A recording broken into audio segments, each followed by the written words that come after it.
Hi there, Lindsay here, the Frugal Crafter. Today we've got just a little quick tutorial. I had done this and recorded this flower, but I really wasn't happy with the way it came out. I did tape it, so if anybody wants to see the tutorial on this flower, let me know in the comments below and I can post it for you. But I was really just disappointed in the way that I painted the flower there. But I really loved the way the leaves came out. So I thought, you know what? Maybe I'd try it again, but just focus on the leaves. Just do a real quick tutorial because I was really happy with how they came out. So that's what we're going to do today. So what I'm going to do is just quickly sketch on the kind of stem here and a few just oval shaped leaves. So when you have a rose, they generally have just kind of an oval, almost almond shape leaf. And that's what I'm sketching on.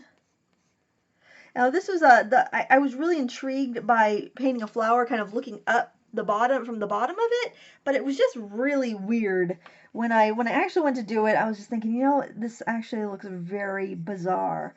Um, so we probably just pretend that there's no head on that flower, or if we do put any flowery bits there, we're going to keep it very abstract because I feel like, I mean, this just looks so stiff and awkward, but I just love the way the leaves came out, so that's really what I wanted to do.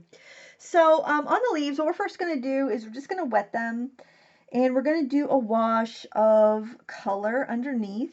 So this originally was going to be a Mother's Day card. That's why the other one's painted on a card, but I just wasn't happy with it. So, and I also want to let you know that, you know what? Everyone has days like that. Everyone has paintings where they're like, ugh, you know, I don't really like that.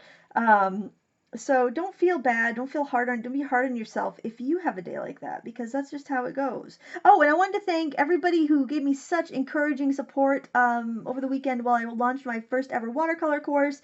I am just so relieved and thankful. People have been so wonderful, and it's really done well. And I just want to thank everyone for your support and those that enrolled in the class. I will link it below. I'm just so happy with the results, with how people responded to it. What I want to also do now is the stem. I'm going to grab some of this olive green, and I am just going to just very loosely kind of sketch that stem on. You can let some of the paint float up to the whatchamacallits, the leaves. And I also am going to pull off a few thorns while I'm at it.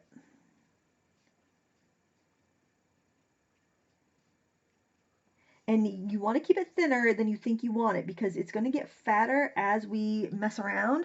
So just kind of keep that in mind. And I feel like this leaf needs to be fattened up a little bit.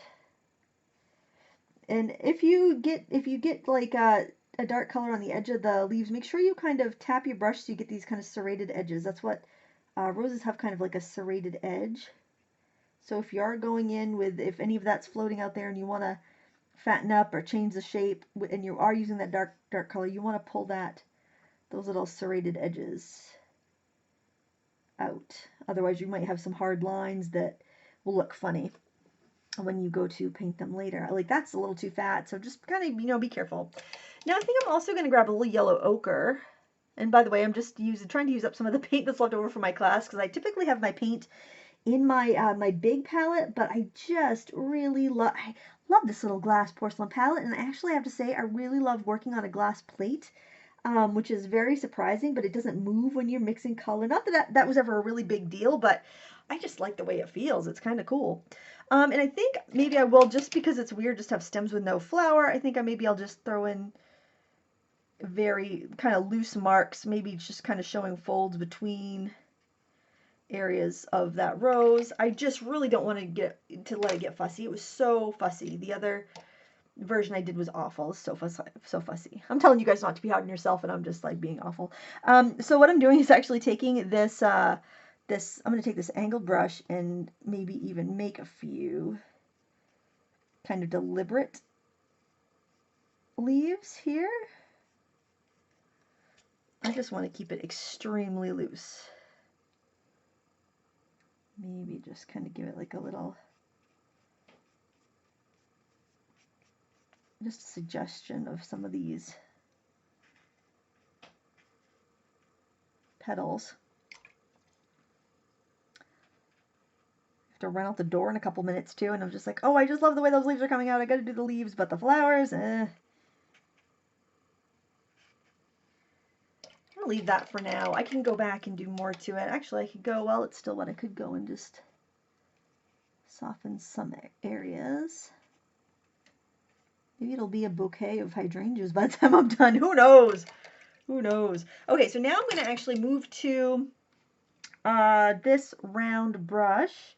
And I think I'm going to actually get some of that green. And even though I'm kind of dangerously close to the wet paint here in the center, I kind of want to nestle things in there while I'm at it.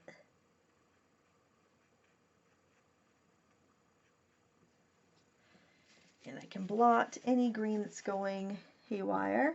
Now this is a Strathmore Wind Power Series paper, and it's really kind of fun.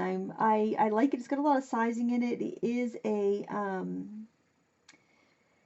is a cellulose paper. It's not expensive.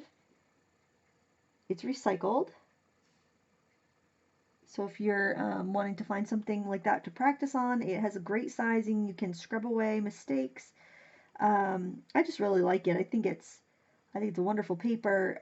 But your paint does does kind of puddle up on the top, so you won't want as much water as if you were working within arches. I'm kind of playing with the fact that this paper is still damp and I can get fuzzy lines. So I am just kind of just dancing into some of the wet areas of this paint. I know that I can pull out some veins and some will smudge out and some will stay crisp.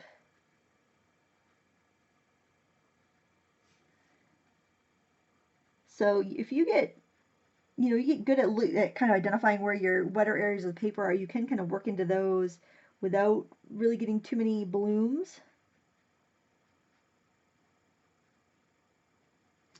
Okay, I think I want to dry that now. And then I'll go on a final layer of the petals. And you can see kind of what I was going for, what I liked about the other picture. And then you can, paint some leaves on your own and try those techniques. So the thing that I really liked about the other leaves is that I had some undercolor, like I have here, kind of like that basic wash underneath. But I was able to go on top, and I was able to kind of play with hard and soft edges because I wet certain areas of the petals first before I went over it with paint.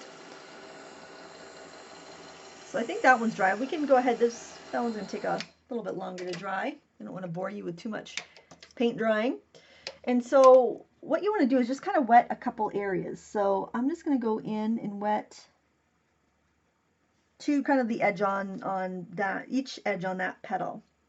And then I'm taking my olive green and I'm going to go up the center with a stem.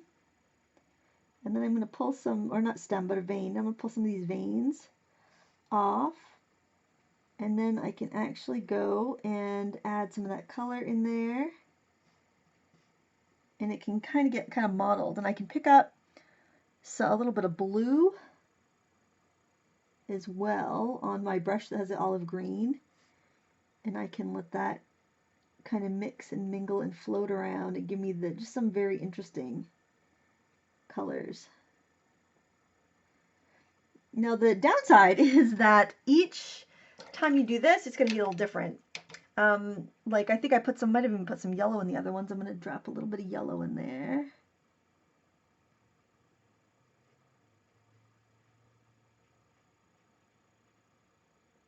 But I just love how the colors just kind of mingle together. Now on this one, I'm going to do the yellow in my, instead of just wetting it with water, I'm going to wet it with a little yellow. That does make it a little easier for you to see as well. And then I'm going to go in with my olive green. And then as I pull out the veins, some of them are going to just kind of dissipate in the wet paint and float around, and some will be crisp. And pick up a little bit of that phthalo blue, and then I can add that into the edges. And I'm going to get like little bits that are very blue, some that are very green. The yellow will overtake some parts of it, and I just think it's such a lively way to paint a leaf because you're getting all those undertones and colors in there. You can drag that paint around more if you want, so you don't get an outline. I think maybe I'll go in with a little bit of olive anywhere it gets a little fussy. And do the same thing over here. Now I'm using a warm yellow so it doesn't get like too acid greeny looking.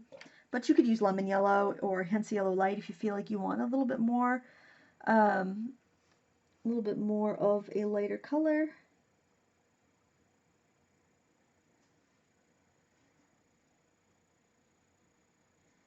Grab a little of that blue mix.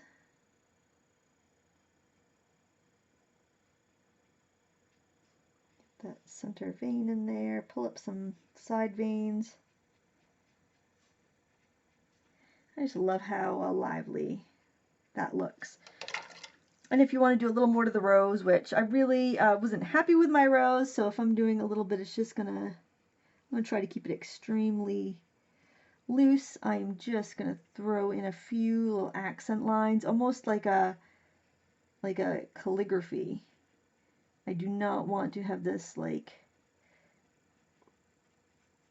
really detailed. I just want a very loose design. I can go in a little bit of this green and phthalo blue mix and add a few little leaves kind of off the hip of the rose.